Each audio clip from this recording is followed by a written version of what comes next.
আসসালামু আলাইকুম সবাইকে, আশা করি সকলেই ভালো আছেন। এনআরবিসি ব্যাংকের অনলাইন টেস্টও সম্পন্ন হলো। এবার হচ্ছে যারা অনলাইনে উত্তীর্ণ হবেন তাদেরকে নিয়ে একটা রিটেন টেস্ট অবশ্যই হবে এবং সেটা হবে ঢাকাতে সশরীরে।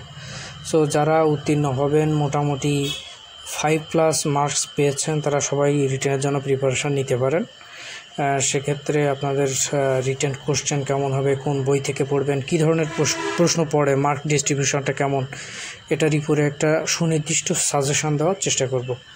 অবশ্যই এখান থেকেই যে টপিকসগুলো দেখাবো এর ভিতর থেকেই প্রশ্নগুলো পড়ে, আপনারা এই বিষয়গুলো একটু মাথায় রেখে পড়লেই উপকৃত হবেন। এখানে এমসিকিউ টাইপ এবং রিটেন টাইপ একসাথে কিন্তু পরীক্ষা হবে 100 মার্কসের। সেখানে এমসিকিউ থাকবে 60 এবং রিটেন হবে 40।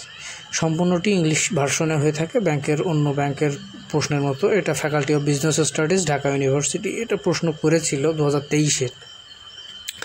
সো এখানে এমসিকিউ এবং রিটেনের প্রশ্নটা একসাথে দিয়ে দেওয়া হয়, ওএমআর শিটও একসাথে দিয়ে দেওয়া হয়। এমসিকিউ এর জন্য একটা সুনির্দিষ্ট সময় থাকে, অর্থাৎ 1.5 ঘন্টা পরীক্ষা হলে 50 মিনিটের জন্য আপনি এমসিকিউ সময় পাবেন, বা বাকি 40 মিনিট আপনি রিটেনের জন্য সময় পাবেন। 40 মিনিট পরে আপনার এমসিকিউ খাতা নিয়ে নেবে এবং যারা এমসিকিউতে উত্তীর্ণ হবেন শুধুমাত্র তাদেরই খাতা কিন্তু রিটেনের জন্য দেখা হয়, তাছাড়া দেখা হয় না। সো এমসিকিউ প্রথম পার্ট, দ্বিতীয় হচ্ছে রিটেন, এবং পরবর্তীতে চাকরির যে ভাইভা পর্যন্ত বা যে মার্কসটা, এই মার্কসটা কিন্তু তখন আর এমসিকিউটা কাউন্ট করা হয় না, রিটেনটাই শুধু কাউন্ট করা হয়। সো এখানে 60 মার্কসের এমসিকিউ এর ক্ষেত্রে ইংলিশ 20 মার্কস থাকে। এখানে কিন্তু সম্পূর্ণটাই ভোকাবুলারি বেস প্রশ্ন হয়। সেক্ষেত্রে একটা কম্প্রিহেনশন থাকে, এটার উপরে 4টা প্রশ্ন থাকে এরকম। দেন পিন পয়েন্ট ইরর থাকে, আপনারা বিগত সালের প্রশ্নগুলো সমাধান করতে পারেন। এটা হচ্ছে মাস্টার বই থেকে, জাহাঙ্গীর স্যারের। দেন প্রিপোজিশন, সাবস্টিটিউশন, ভোকাবুলারি এবং অ্যানালজি, এর ভিতর থেকে কিন্তু মোটামুটি ইংরেজির প্রশ্নটা হয়ে থাকে। দেন ম্যাথমেটিক্সের যে 20 পার্টস, এই 20 পার্টসের ক্ষেত্রে ইকুয়েশান, বিভিন্ন ধরনের ইকুয়েশান থাকে। জনির বয়স এত, রানির বয়স এত, তারা একত্রে অমুক জায়গায় গেল, এরকম যে ম্যাথগুলো থাকে, ইংলিশ বাংলা মিক্সড, এই ইকুয়েশানের প্রশ্নগুলোর সাথে মান নির্ণয়ের এই প্রশ্নগুলো করে ফেলবেন ইকুয়েশান। দেন পার্সেন্টেজ থেকে প্রশ্ন থাকবে, interest, loss and profit, ratio and age, then আপনার ঐকিক নিয়ম, আর বেগ নিয়ে, ট্রেনের বেগ কিংবা নৌকার বেগ নিয়ে যে প্রশ্নগুলো থাকে এগুলো করার চেষ্টা করবেন। আর পরিমিতি অংশটার ক্ষেত্রে আপনি বিভিন্ন কিছুর যে ক্ষেত্রফল নির্ণয়, যেমন আয়তক্ষেত্রের ক্ষেত্রফল, বর্গক্ষেত্রের ক্ষেত্রফল, একটা জমির ক্ষেত্রফল, তারপর হচ্ছে আপনি বৃত্তের ক্ষেত্রফল, বৃত্তের মানে ব্যাসার্ধ বৃদ্ধি করলে ক্ষেত্রফল কতটা বৃদ্ধি পায়, বা মানে আপনার আয়তক্ষেত্রের দৈর্ঘ্য বৃদ্ধি করলে ওইটা দৈর্ঘ্য বৃদ্ধি করলে কতটা বৃদ্ধি পাচ্ছে, এইরকম যে বিষয়গুলো থাকে এইগুলো দেখার চেষ্টা করবেন। মেন্টাল অ্যাবিলিটি 10 মার্কস থাকে, ব্লাড রিলেশনস থেকে প্রশ্নটা বেশি হয়। আর বিভিন্ন পজিশান, 5 জনের পজিশান বা এজ নিয়ে যে প্রশ্নগুলো থাকে বা এই ধরনের প্রশ্নগুলো সাধারণত বেশি হয় মেন্টাল অ্যাবিলিটিতে।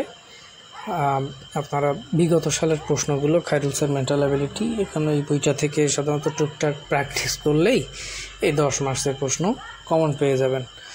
আর জেনারেল নলেজ 10, এটা হচ্ছে সাম্প্রতিক প্রশ্নগুলো পড়বেন, আন্তর্জাতিক সংস্থা পড়বেন, মুক্তিযুদ্ধ পড়বেন এবং বিভিন্ন দেশের যে ব্যাংকিং সিস্টেম, অর্থনৈতিক ব্যবস্থা, এইটার উপরে একটু পড়ার চেষ্টা করবেন, তাহলে আপনারা ভালো করতে পারবেন। এই হচ্ছে সাধারণত মোটামুটি জেনারেল নলেজ পার্টটার জন্য এইটুকুই করলেই যথেষ্ট হয়।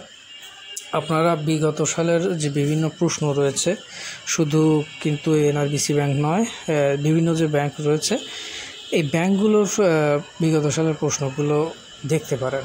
এটা এমসিকিউ রিটেন 2টা বইয়ের নাম আমি আপনাদেরকে বলে দেব।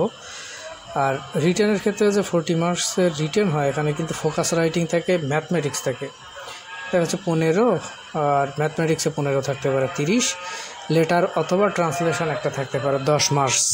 এই হচ্ছে মোট আপনার 40 মার্কস। এই 40 মার্কসের উপরে কিন্তু আপনার পরবর্তীতে প্রথমে যখন এমসিকিউতে উত্তীর্ণ হবেন তারপর আপনার খাতা দেখা হবে এবং এটার উপর ভিত্তি করে কিন্তু মেধা তালিকা তৈরি করা হবে। সো আপনারা একটু বিগত সালের প্রশ্নগুলো দেখবেন এবং বর্তমান পরিপ্রেক্ষিতে বিভিন্ন যে বিষয় সাম্প্রতিক চলছে বিষয়গুলো একটু মাথায় রাখবেন। দেন আপনার যে 2টা বইয়ের কথা বলছিলাম, আপনারা এমসিকিউ এর জন্য faculty based private menu solution এই বইটা দেখতে পারেন, এবং এই বইটা হচ্ছে এর পাশাপাশি রিটার্নের জন্য ফ্যাকাল্টি বেসড এই বইটাও দেখতে পারেন, তাহলে আপনারা উপকৃত হবেন। আশা করি সকলেই বুঝতে পেরেছেন। আপনারা এই বিষয়গুলো মাথায় রেখে পড়ালেখা